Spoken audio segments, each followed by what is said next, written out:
সুপ্রিয় দর্শক ভাই বোনেরা, আসসালামু আলাইকুম। আমি এখন আছি খুলনা ফুলতলা পথের বাজারে। আপনারা দেখতে পাচ্ছেন একটা ট্রাক তার রাস্তা থেকে ওষুধের দিকে ঢুকে গেছে। এটা হচ্ছে আমিন ফার্মেসি পথের বাজার ফুলতলা খুলনা। আপনারা দেখতে পাচ্ছেন যে ট্রাকটি ওষুধের দোকানে সোজা ঢুকে গেছে। আপনারা ভালো করে লক্ষ্য করে দেখুন, ট্রাকটি সোজা একদম ওষুধের দোকানে ঢুকে গেছে।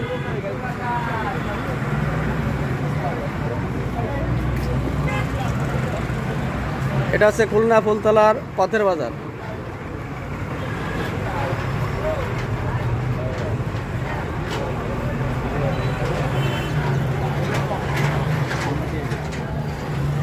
গাড়ির অবস্থা মেলা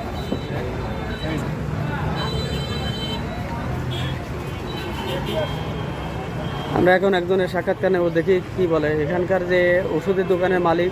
আমরা তার সাথে কথা বলবো। আসসালামু আলাইকুম কাকু, আপনি কি ভিতরে ছিলেন যে সময় এই দুর্ঘটনা ঘটেছে?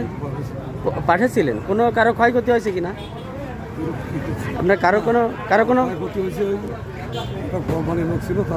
কোম্পানির লোকের?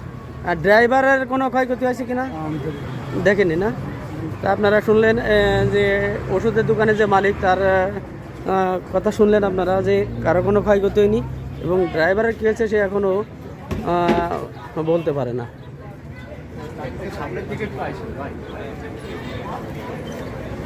এটা হচ্ছে খুলনা ফুলতলা পথের বাজার।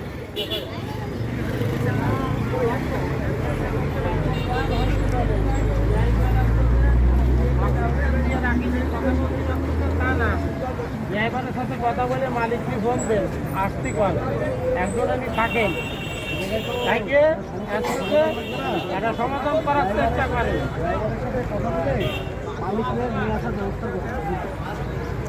এখন যার কথা শুনলেন ইনি আছে পথের বাজার বণিক সমিতির সাধারণ সম্পাদক।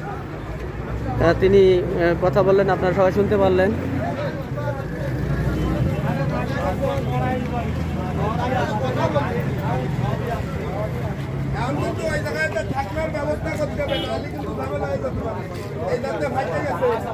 আপনারা দেখতে পাচ্ছেন যে দুর্ঘটনা ঘটেছে, এটা হচ্ছে খুলনা ফুলতলার পথের বাজারের একটা ওষুধের দোকানে ট্রাকটি লাইনচ্যুত করে ওষুধের দোকানের ভিতরে ঢুকে গেছে।